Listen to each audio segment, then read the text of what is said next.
Tout ça, ça a commencé depuis que je suis tout môme finalement. On partait avec nos vélos les mercredis après-midi, on mettait plein de matos dans un sac qu'on portait sur nos épaules, des cordes, des couteaux de survie, des ustensiles. On voulait faire des petits villages, une sorte de petits hameaux de cabanes, quoi. On essayait de relier avec des ponts faits de cordage et de branches. Je crois que mon amour pour le bois, il vient vraiment de ces moments-là de môme, d'excursion dans les forêts. Ces souvenirs d'odeurs de dessous de bois, d'humus et de feuilles. Depuis quelques années, ma vie, ça a été vraiment un mouvement perpétuel. Je vivais sur les routes dans mon camion, je ne tenais pas en place, j'avais vraiment besoin de voir toujours de nouvelles choses, d'alimenter ma vie de mouvements, de nouveautés. Il fallait que chaque jour soit unique, il fallait que je vive une nouvelle expérience, une nouvelle aventure. Et j'étais un peu dans l'urgence de vivre un maximum de choses en peu de temps. Et depuis peu, en fait, j'ai compris que j'avais besoin de trouver un ancrage, que cette vie sur la route était terminée pour moi et que j'avais besoin de me retrouver, de me concentrer en un lieu. En arrivant ici, là, un peu par hasard, dans les Pyrénées, là, je suis tombé sur un tas de merisiers dans une grange familiale qui était coupée depuis plusieurs années, donc bois sec à point, pas trop fendu. Et j'ai commencé à sculpter la première cuillère. À mesure que je faisais cette première pièce, cette première cuillère, il y a une espèce d'alchimie qui s'est passée entre la matière et moi, en fait, une espèce de connexion.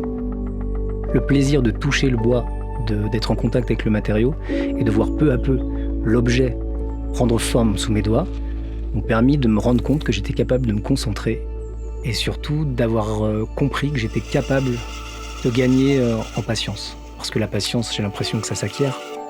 J'étais absolument pas patient il y a 10 ans. Et puis petit à petit, en me laissant le temps de vivre, j'ai appris à devenir patient.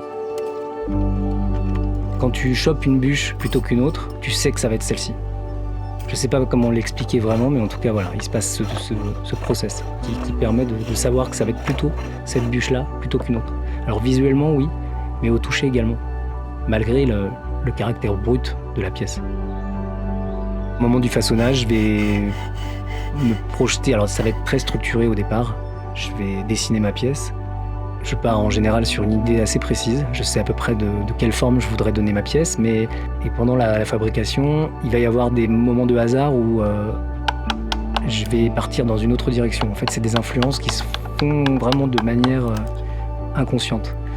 Et donc, il y a une grande part de hasard, mais aussi de spontanéité dans ce processus de transformation.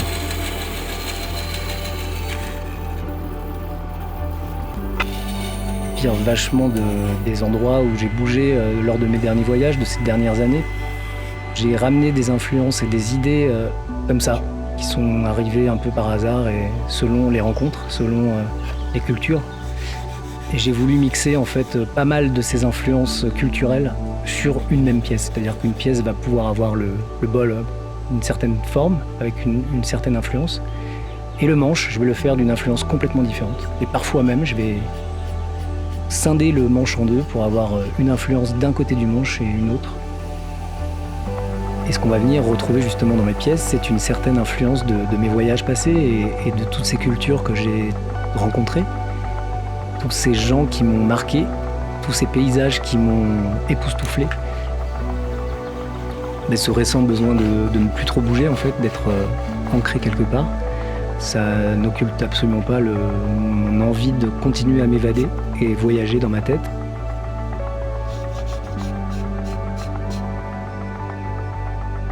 En fait, pour moi, c'est pas juste une cuillère, c'est pas simplement un objet, c'est un condensé de ce que j'ai retrouvé en voyage, de ce qui m'a inspiré, de tous ces paysages, de toutes ces cultures que j'ai traversées. Et mon but, c'est vraiment d'y mettre tout ça et qu'on puisse retrouver par l'imaginaire et par le toucher toutes ces notions de voyage à travers une pièce.